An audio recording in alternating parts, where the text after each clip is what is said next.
Class में हम लोग डिस्कस करने वाले हैं एक नए टॉपिक के बारे में कोऑर्डिनेशन कंपाउंड से। टॉपिक का नाम है स्टेबिलिटी ऑफ कॉम्प्लेक्स कंपाउंड।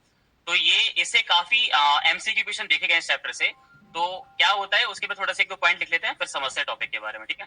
तो एक फर्स्ट वर्ड लिखिएगा, stability of complex compound means, stability of complex compound means, stability of complex compound means thermal stability, thermal stability, thermal stability of complexes, thermal stability of complexes, thermal stability of complexes और करके लिखेंगे और strength of dative bond, strength of dative bond, strength of dative bond, strength of dative bonds. Second point लिखो, stability of complexes, stability of complexes, stability of complexes, stability of complexes can be predicted as follows. Point number one, stability of complex is directly proportional. Stability of complex is directly proportional high value of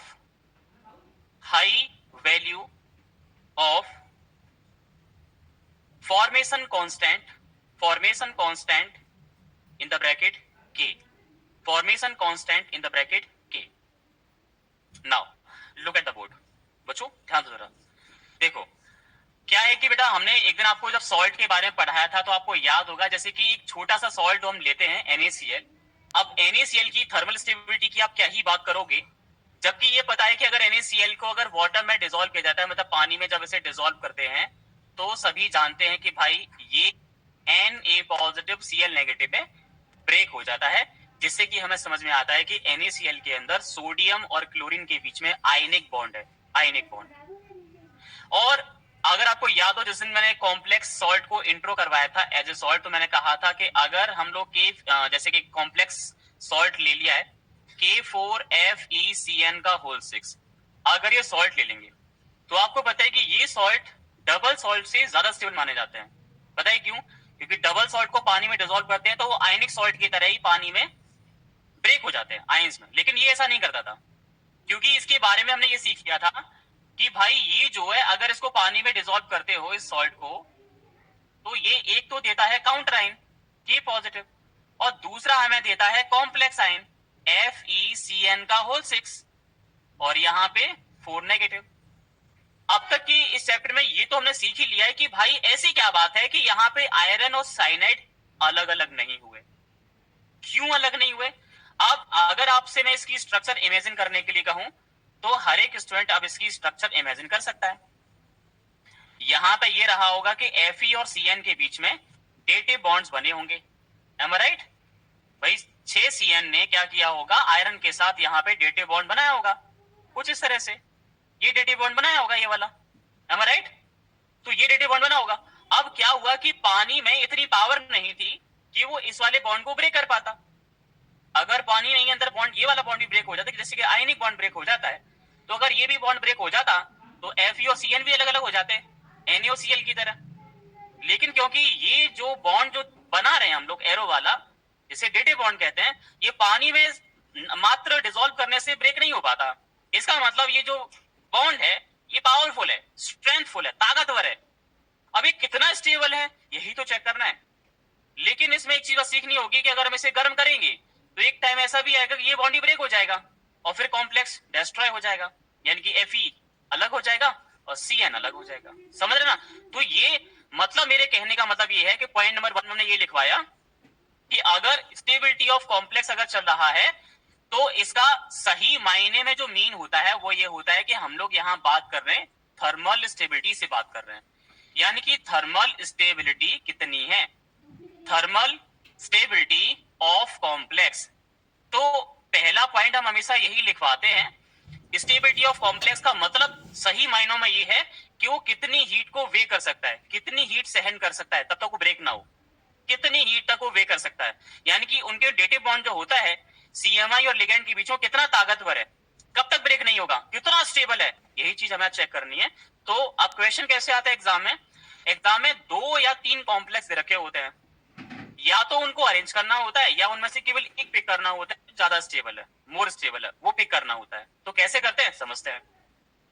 तो यहाँ पे मैंने कहा कि अगर आपको stability पता करनी है तो हम यहाँ पे 4 पॉइंट सीखेंगे। तो पहला पॉइंट हमने यहाँ पे सीखा कि अगर आप लोग स्टेबिलिटी ऑफ कॉम्प्लेक्स की बात करते हो तो हमने यहाँ पे बोला stability of complex, stability of complex, stability of complex is directly proportional to, यहाँ पे कह सकते हैं फॉर्मेशन कांस्टेंट, है ना बेटा। स्टेबिलिटी जो होती है वो डायरेक्टली प्रोपोर्शनल होती है किस चीज की, जरा बताओ, फॉर्मेशन कांस्टेंट के, यानी कि फॉर्मेशन कांस्टेंट के डायरेक्टली प्रोपोर्शनल होती है। सर ये फॉर्मेशन कांस्टेंट क्या है, थोड़ा बताइए इसके बारे में।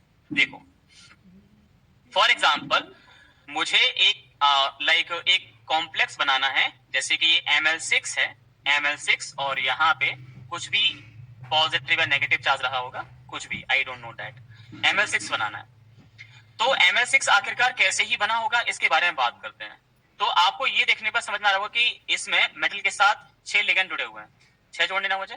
तो शुरुआत कैसे हुई होगी, सर ऐसे रही होगी सेंट्रल मेटल लाइन, ठीक है, और मान लेते हैं कि सेंट्रल मेटल लाइन पर यहाँ पे X पॉजिटिव चार्ज है, suppose that X positive charge है, और इसने पहली बार एक लिगेंड आया होगा इस तरह से, लिगेंड ने मेटल के साथ एक डेटिव बॉन्ड बनाया होगा, तो बनाया होगा तो यहाँ पे हमने साइन ऑफ रिवर्सिबल मान लिया, और यहाँ पे इस तरह से बन गया होगा Ml, और यहाँ पे हमने लगा दिया X पॉजिटिव, और ये जो बना, तो अब इसे बनने के लिए इक्विलिब्रियम कांस्टेंट अगर निकाला जाए, इक्विलिब्रियम कांस्टेंट, तो इक्विलिब्रियम कांस्टेंट हमने मान लिया कि यहाँ पे ये K1 है। अब जब ये बन ही चुका है, यानी कि Ml X पॉजिटिव बन चुका है, फिर दूसरा लिगेंड आया होगा, उसने भी इसके साथ कंपाइल किया होगा, तो फिर क्या बन गया होगा, Ml2 बन गया होगा, है ना, Ml2 X पॉजिटिव, इसका कितना आया होगा, K2 आया होगा। फिर यहाँ पे Ml2 X पॉजिटिव के साथ फिर एक और लिगेंड आया हुआ होगा, फिर यहाँ पे फॉर्मेशन हुआ होगा, किसका बना होगा, Ml3 का। अब मुझे ये बताओ बच्चों, मुझे कहां तक पहुंचना है बताओ, तो वही M प्लस एल से Ml बना पहले, फिर Ml प्लस एल Ml2 बना, फिर Ml2 प्लस एल Ml3 बना, ऐसे ही सो ऑन करते जाएंगे। तो Ml3 से प्लस एल Ml4 बनेगा, फिर Ml4 से Ml5 बनेगा, और Ml5 से Ml6 बनेगा। तो अगर ये प्रोसेस लगातार चलता जाए तो एक कंडीशन ऐसी रही होगी यहाँ पे कि Ml5X पॉजिटिव में एक लिगेंड आया होगा इस तरह से, और अल्टीमेटली क्योंकि 6th नंबर का होगा तो यहाँ पे K6 आएगा, यहाँ पे K3 था, और यहाँ पे फाइनली बन गया होगा Ml6X पॉजिटिव बन गया होगा। तो आप देखोगे कि यहाँ पे सर ने क्या किया है कि जितने लिगेंड थे कॉम्प्लेक्स के अंदर उसे उतनी बार बाइफरकेट कर लिया, 1 2 3 4 5 6 टाइम कर लिया। यानी कि उनका ऐसा मानना है कि जितने लिगेंड होते हैं वो बारी बारी करके आए होंगे और हर एक बार जुड़ने का एक अलग फॉर्मेशन कांस्टेंट रहा होगा। तो यहाँ पे कितने फॉर्मेशन कांस्टेंट है, 6। तो अगर 6 लिगेंड है तो 6 फॉर्मेशन कांस्टेंट होंगे, ठीक है। तो अगर मैं इस पूरे कॉम्प्लेक्स का अगर ओवरऑल अगर आपसे फॉर्मेशन कांस्टेंट पूछता हूं, मैंने यहां पे लिखा फॉर्मेशन कांस्टेंट, फॉर्मेशन कांस्टेंट।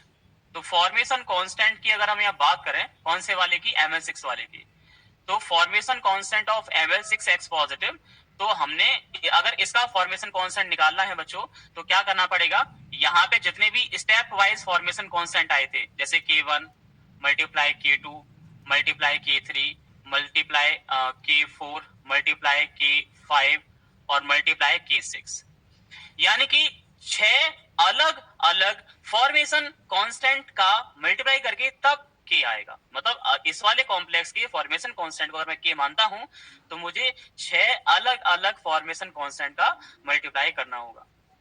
अगर एक वर्बली डाटा की बात करें, अगर मान लो कि 5 लिगेंड होते सपोज दैट, तो मुझे कितने K मल्टीप्लाई करने पड़ते, 5। तो अब 5 वाले 5K का मल्टीप्लाई करने पर आंसर यानी कि मैग्नीट्यूड ज्यादा आएगा या फिर 6 को मल्टीप्लाई करने में ज्यादा आएगा, 6 को।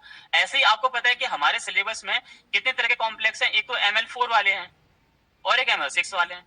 तो इस हिसाब से दोनों में से फॉर्मेशन कांस्टेंट किसका ज्यादा आएगा, 6 वाले का। तो आज एक स्ट्रेटेजी सेट कर लेते हैं और सीख लेते हैं कि अगर आपको दो कॉम्प्लेक्स दे रखे हैं और उन दोनों में से लिगेंड अलग अलग है, लिगेंड अलग अलग है, मतलब एक के पास 4 लिगेंड है और एक के पास 6 लिगेंड है, तो ऑब्वियसली 6 लिगेंड वाला मोर स्टेबल होगा, क्योंकि 6 लिगेंड तो 6 फॉर्मेशन कांस्टेंट, और 6 फॉर्मेशन कांस्टेंट का मल्टीप्लाई ज्यादा होगा एज कंपेयर ऑफ 4 के।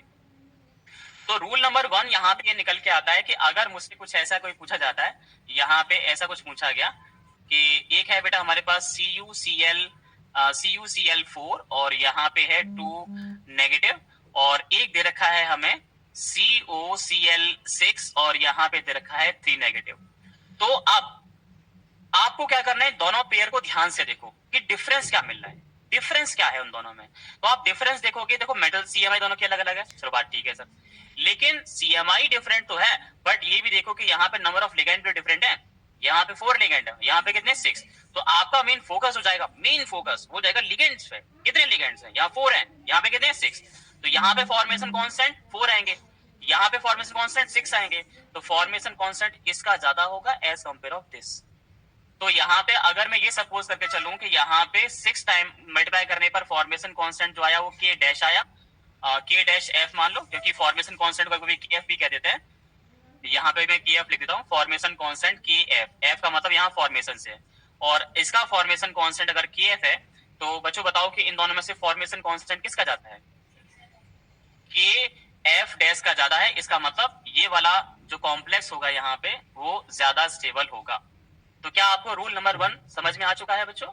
रूल नंबर 1 ये है बच्चों, जिसके पास जितने ज्यादा लिगेंड वो उतना ही ज्यादा, जिस कॉम्प्लेक्स के पास जितने ज्यादा लिगेंड वो उतना ही ज्यादा, जिस कॉम्प्लेक्स के पास जितने ज्यादा लिगेंड वो उतने ज्यादा स्टेबल। ये हो गया, ये ट्रिक है पॉइंट नंबर 1 आइडेंटिफाई करने की, ये वाली है, समझ गए ना आप लोग?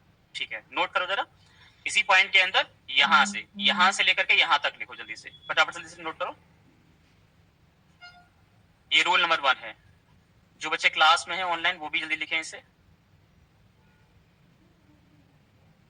ये पॉइंट नंबर 1 है कॉम्प्लेक्स की स्टेबिलिटी पता करने का, काफी बार सीबीएसई में क्वेश्चन पूछे गए, ये करो जल्दी से, क्वेश्चन भी कराते हैं, जल्दी करो बच्चों।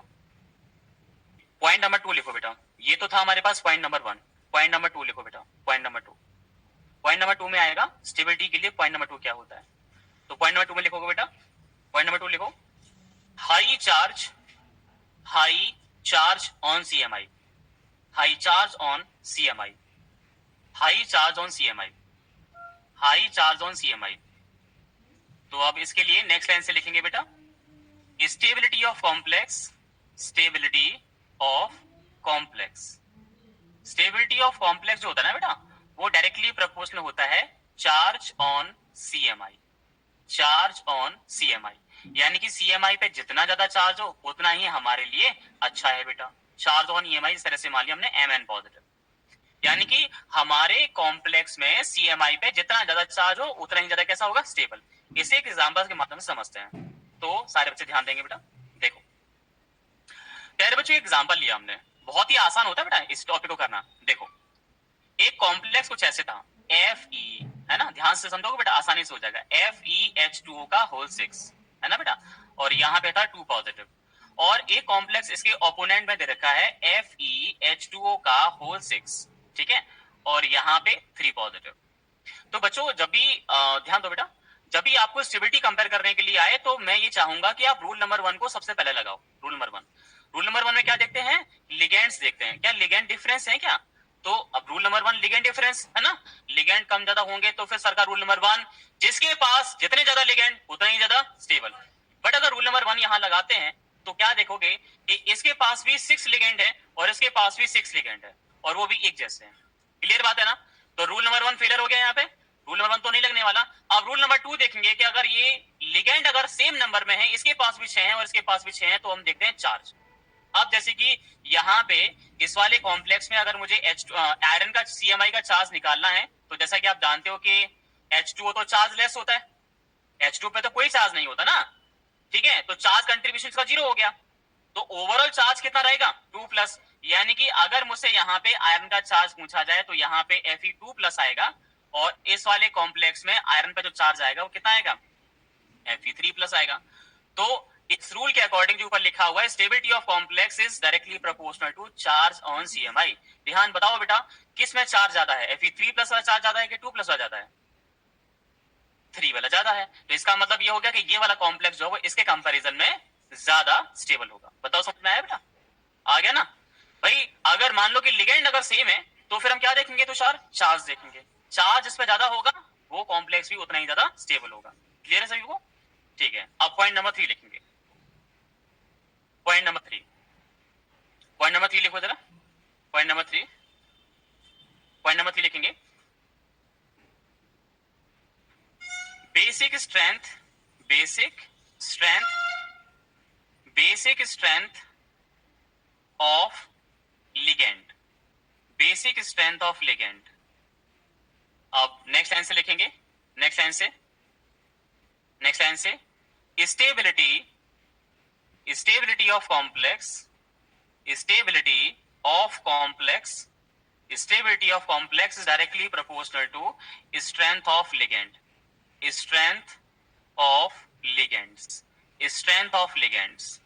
यानी कि यहां पे बच्चों ये समझाने की कोशिश की है, जिस लिगेंड की स्ट्रेंथ जितनी ज्यादा होगी वो उतना ही ज्यादा कैसा होगा? स्टेबल होगा। अब लिगेंड की स्ट्रेंथ कैसे पता करते हैं बच्चों बताओ? स्पेक्ट्रोकेमिकल सीरीज से। स्पेक्ट्रोकेमिकल सीरीज हम सबको आती है, कई बार लिखा है। इस बार सचिन, इस बार सचिन कल से, इस बार सचिन कल से फिर, है ना? फिर ओ बैल, ओ बैल, ओ बैल पानी में नाचेगा, ओ बैल पानी में नाचेगा। उड़ता, उड़ता यानी कि EDTA है ना? उड़ता अमोनिया, उड़ता अमोनिया इन साइना नाइट्राइट कंपनी, यही है ना बेटा? तो अब देखो, स्ट्रेंथ ऑफ लिगेंड को अगर कंपैरिजन करोगे तो पहले भी पढ़ रखा है कि पानी से इधर के जो लिगेंड होते हैं ये वाले सारे, ये कैसे होते हैं बच्चों? स्ट्रॉन्ग फील्ड लिगेंड होता है ना? ये स्ट्रॉन्ग फील्ड लिगेंड है ना? तो इसका मतलब ये होगा कि यहाँ पे लिगेंड स्ट्रेंथ कैसी होगी जरा बताओ? यहाँ पे लिगेंड स्ट्रेंथ हाई होगी, है ना? और ये वाले जो लिगेंड है, पानी से इधर के जो लिगेंड है ये वाले, ये सारे के सारे वीक फील्ड लिगेंड है। ये वाले, ये वीक फील्ड लिगेंड है, वीक फील्ड लिगेंड है। तो इनकी जो लिगेंड स्ट्रेंथ होगी वो कैसी होगी? लो होगी। लिगेंड स्ट्रेंथ, है ना? इनकी जो लिगेंड स्ट्रेंथ होगी वो लो होगी, इनकी हाई होगी। तो हमें ये सिखाया गया, स्टेबिलिटी अगर आपको पता करनी है तो वो लिगेंड की स्ट्रेंथ के डायरेक्टली प्रोपोर्शनल होती है। Let us check. For example, हमें एक एग्जांपल दिया गया बेटा। एग्जांपल था लाइक COF6, COF6 3 नेगेटिव, और अगला दे रखा था COCl6 3 नेगेटिव। इनको कंपेयर करना है बच्चों। तो यहां ढूंढने की कोशिश करो। पहले क्या ढूंढेंगे मुस्कान? रूल नंबर 1, क्या लिगेंड डिफरेंसेस हैं? नहीं सर, इसके पास भी 6 लिगेंड है, इसके पास 6 लिगेंड है, तो उसका फॉर्मेशन कांस्टेंट भी K6 तक आएगा, इसका भी K6 तक आएगा। तो मतलब ये चीज तो नहीं लगने वाली है। Rule number 2, charge on CMI। तो अगर मैं फ्लोरीन की बात करता हूं तो एक फ्लोरीन 1 नेगेटिव चार्ज कैरी करता है, तो 6 फ्लोरीन 6 नेगेटिव चार्ज कैरी करेंगे, और 6 नेगेटिव को जो बराबर को उधर ले जाएंगे तो 6 पॉजिटिव हो जाएगा। वहां कौन मिलेगा? 3 नेगेटिव, तो 3 पॉजिटिव चार्ज बचेगा। तो यहाँ पे अगर हम बात करेंगे कोबाल्ट के चार्ज की बात करते हैं यहाँ पे, तो यहाँ पे जो कोबाल्ट है वो 3 पॉजिटिव चार्ज कैरी करता है, और यहाँ पे भी कोबाल्ट 3 पॉजिटिव चार्ज कैरी करता है। तो क्या रूल नंबर 2 लगेगा? तो रूल नंबर 1 भी फेलर हो गया और रूल नंबर 2 भी फेलर हो गया। अभी यहाँ पे देखने का ये है कि यहाँ पे एक फ्लोरीन है और एक क्लोरीन है, तो मतलब लिगेंड अलग अलग है। अब इस बार अगर लिगेंड अलग अलग है तो लिगेंड की स्ट्रेंथ कंपेयर करनी पड़ेगी। तो एक है हमारे पास क्लोरीन और एक है फ्लोरीन, तो लिगेंड स्ट्रेंथ इनमें से किसकी ज्यादा है? फ्लोरीन की। तो फ्लोरीन की स्ट्रेंथ ज्यादा है, इसलिए ये ज्यादा स्टेबल होगा, यानी कि 4 सेल कॉम्प्लेक्स इसमें से होगा वो ये वाला होगा। बोलो बस, समझ में आई है बेटा? हाँ, फ्लोरीन वाला होगा, ये वाला फ्लोरीन वाला। तो यहाँ पे फ्लोरीन वाला कैसा होगा? More stable. क्लियर है सभी को? बताओ जरा। रूल नंबर 1 में क्या देखते हैं? नंबर ऑफ लिगेंड्स यानी कि फॉर्मेशन कांस्टेंट। रूल नंबर 2 में क्या देखेंगे? Charge on CMI। Rule number 3 में क्या देखेंगे? ऐसा क्यों सिखा रहा हूं कि आपको इसी ऑर्डर में प्रायोरिटी लगानी है, यानी कि पहले आपको रूल नंबर 1 ही देखना है, फिर रूल नंबर 2 देखना है, फिर रूल नंबर 3 देखना है। अब रूल नंबर 4 की बात करते हैं। रूल नंबर 4, रूल नंबर 4 बेटा हमारे पास आएगा यहाँ पे। रूल नंबर 4 लिखो जरा। Chelation, chelation, CHELATION, chelation power chelation power of ligand, chelation power of ligand, chelation power of ligand, chelation power of ligand. तो नेक्स्ट लाइन से लिखेंगे stability of complex, stability of complex is directly proportional to number of chelation, number of chelation, number of chelation, number of chelation, number of chelation। now देखो बेटा, बहुत बार बच्चों को यही नहीं पता सर यहाँ पे कीलेशन का मतलब क्या है। देखो बेटा, कीलेशन का मतलब होता है यहाँ पे, मैं एक बात में यहाँ पे आपके तरीके से लिखता हूं, formation of dative bond, formation of dative bond, formation of dative bond, formation of dative bond, formation of dative bond by a bidentate,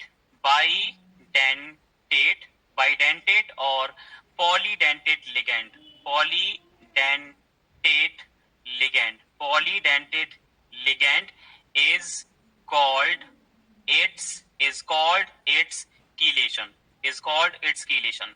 तो मतलब अगर आप कीलेशन नहीं जानते हो तो कीलेशन का मतलब क्या है। देखो, अगर हम लोग यहाँ पे इस वाले स्ट्रक्चर को देखते हैं तो यहाँ पे CN के बारे में देखो बेटा, तो एक CN वाला जो बंदा है वो CMI के साथ कितने डेटिव बॉन्ड बनाता है, एक बनाता है। तो CN कैसा है, मोनोडेंटेट है। कैसा है, मतलब इसके पास कोई कीलेशन नहीं है, कीलेशन है ही नहीं। तो कीलेशन की शुरुआत कहां से होती है, जब बाइडेंटेट एंटर करता है। बाइडेंटेट, जैसे एक बाइडेंटेट आ गया और वो एक साथ दो डेटिव बॉन्ड बनाएगा, तो इसका मतलब कीलेशन दो, मतलब इन दोनों डेटिव बॉन्ड को दो अलग डेटिव बॉन्ड न मान करके कीलेशन कहा जाएगा। तो कितना कीलेशन हुआ, 2 कीलेशन, यानी कि एक ही लिगेंड ने एक साथ दो डेटिव बॉन्ड बना डाले तो उसका कीलेशन हो गया, और कीलेशन अमाउंट हो गया 2, क्योंकि उसने दो डेटिव बॉन्ड बनाया। अब जैसे कि 2 EN आ गए, एक EN दो डेटिव बॉन्ड बनाएगा तो 2 EN 4 डेटिव बॉन्ड बनाएंगे, तो कीलेशन पहले से बढ़ गया, अब 4 कीलेशन हो गया। अब 3 EN आ गए, तो 3 EN आ गए, इसका मतलब वहां कीलेशन और बढ़ गया। तो कीलेशन का एक सिंपल सा मैंने मीन यहाँ पे लिख दिया है, डेटिव बॉन्ड, बनाए गए dative bond, formation of dative bond, मतलब बनाए गए डेटिव बॉन्ड को कौन कौन बनाएगा, बाइडेंटेट और पॉलीडेंटेट।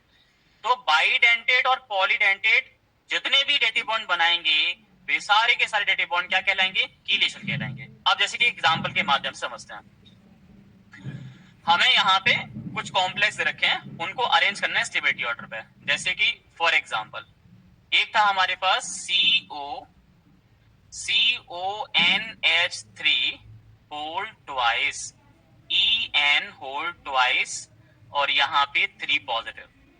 और दूसरा कॉम्प्लेक्स दे रखा है CONH3 whole 6, 3 positive.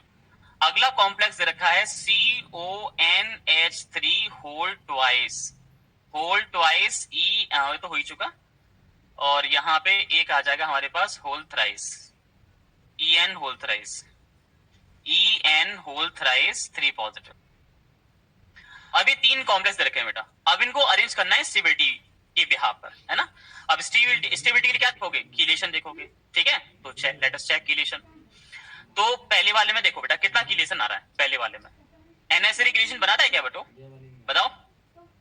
Ammonia NH3 जो होता है कीलेशन बनाता है क्या, नहीं, क्योंकि कीलेशन कौन बनाता है, बाइडेंटेट और सारे के सारे पॉलीडेंटेट। तो NH3 तो मोनोडेंटेट है, तो कीलेशन नहीं बनाएगा ना, और EN बनाएगा ना। एक EN कितने कीलेशन बनाता है, 2, और 2 EN कितने करेंगे, 4। तो यहाँ पे कीलेशन का जो अमाउंट है वो यहाँ पे आ गया 4, ठीक है ना।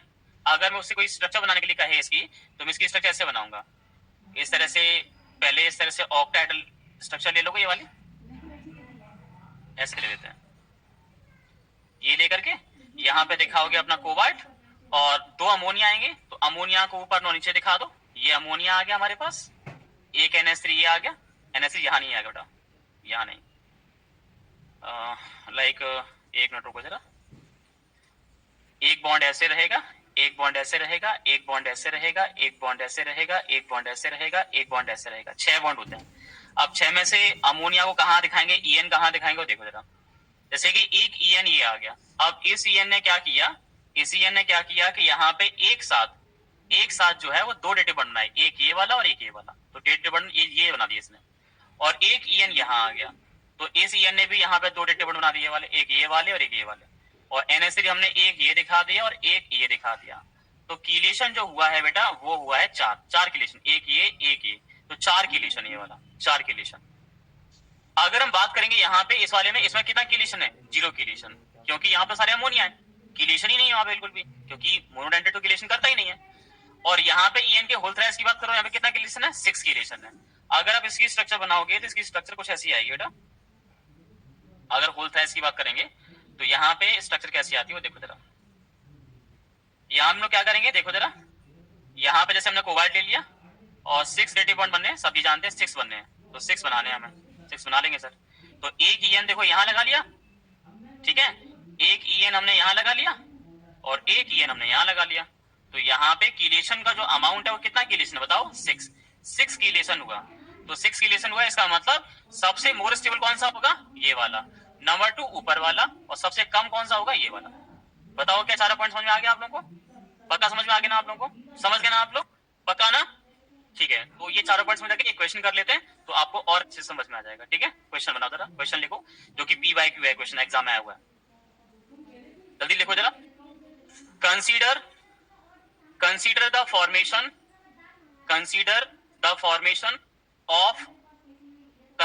formation of two complexes. Consider the formation of two complexes. Consider the formation of two complexes as follows. Next answer लिखो, number 1, Fe2 positive state of AQ plus 6 times of NH3, sign of reversible, formation constant is Kf, and the complex name will be CONH3 whole 6, और यहाँ पे 2 positive, not cobalt is here iron। तो यहाँ पे बेटा हमारे पास रहेगा FeH2O का होल 6, और यहाँ पे आएगा 2 पॉजिटिव। अच्छा NH3 था है ना, FeNH3 का होल 6 और यहाँ पे 2 पॉजिटिव स्टेट ऑफ AQ। एक तो ये हो गया, और दूसरा यहाँ पे कुछ ऐसा था, दूसरा ये था Fe2 positive state of AQ and 3 times of EN sign of reversible, और यहाँ पे इसका फॉर्मेशन कांस्टेंट था Kf डैश, और यहाँ पे हमें बना के दे रखा है बेटा FeEN का whole thrice 2 positive and state of AQ। अब आपको इसमें से सिलेक्ट करना था कि कौन सा ऑप्शन करेक्ट होगा। ऑप्शन नंबर 1 था Kf is greater than Kf dash. Option number B है Kf is less than Kf dash, और ऑप्शन नंबर C है Kf is equal to Kf dash, और ऑप्शन नंबर D है can't predict, इसे पता नहीं कर सकते, निर्धारित नहीं कर सकते। चलो तो बताओ बेटा कितना आसान, बहुत आसान क्वेश्चन है कि नहीं? देखो जरा, ऐसा क्वेश्चन दे रखा है और टेस्ट पेपर में एग्जाम में छोड़ दोगे या फिर तुक्का लगाओगे आप लोग, जबकि कितना लॉजिकल क्वेश्चन है। क्या करना है जरा देखो जरा, पहले वाले में आयरन के साथ अमोनिया का कंपाइल किया है, अमोनिया कंपाइल करने पर ये कॉम्प्लेक्स बन गया, और दूसरे वाले में EN का किया है। तो बच्चे हमारे क्या रूल नंबर 1 लगाएंगे। रूल नंबर 1 क्या देखेंगे? लिगेंड्स। तो यहाँ पे 6 लिगेंड बनेंगे, 6 बनाएंगे ना, 6 डेटिव बॉन्ड बनेंगे। यहाँ पे EN आ रहा है ना, तो वो भी 6 डेटिव बॉन्ड बनाएगा, तो 6 डेटिव बॉन्ड यहाँ बनेंगे और 6 यहाँ बनेंगे। तो रूल नंबर 1 फेलर हो गया। रूल नंबर 2 चार्ज, यहाँ पे +2 है, यहाँ पे +2 है, चार्ज फेल हो गया। Rule number 3 ligand strength.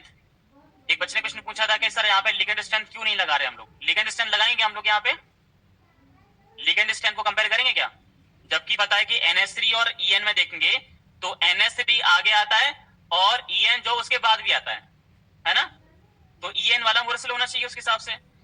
और अगर हम यहाँ बात करेंगे EN क्योंकि बाइडेंटेड है और NH3 कैसा है, तो यहाँ पे जब भी अगर यहाँ पे लिगेंड स्ट्रेंथ जब कंपेयर करते हैं जब सेम डेंसिटी वाला लिगेंड हो, यानी कि लिगेंड की स्ट्रेंथ जब कंपेयर करते हैं जब इधर भी मोनोडेंटेट हो और इधर भी मोनोडेंटेट हो, लेकिन इधर मोनो है इधर बाई है, तो बात ही खत्म। फिर रूल नंबर 4 लगेगा। तो रूल नंबर 4 लगेगा, तो ये वाला कैसा होगा? More stable. और ये अगर मोर स्टेबल है तो इसका स्टेबिलिटी कांस्टेंट भी कैसा होगा? मोर होगा। तो इसका स्टेबिलिटी कांस्टेंट KF है, तो ये मोर होगा, ये हो जाएगा ऑप्शन। ठीक है, जो जितना ज्यादा स्टेबल होगा उसका फॉर्मेशन कांस्टेंट भी कितना होगा, उतना ही ज्यादा मोर होगा, क्योंकि रूल नंबर 1 यही तो है, स्टेबिलिटी ऑफ कॉम्प्लेक्स कैसा होता है, directly proportional to formation constant. तो जो कॉम्प्लेक्स जितना ज्यादा स्टेबल था उसका फॉर्मेशन कांस्टेंट भी उतना ही ज्यादा। समझ गए ना आप लोग, ऐसे क्वेश्चन कर लोगे आप लोग, ठीक है ना। नेक्स्ट मारो।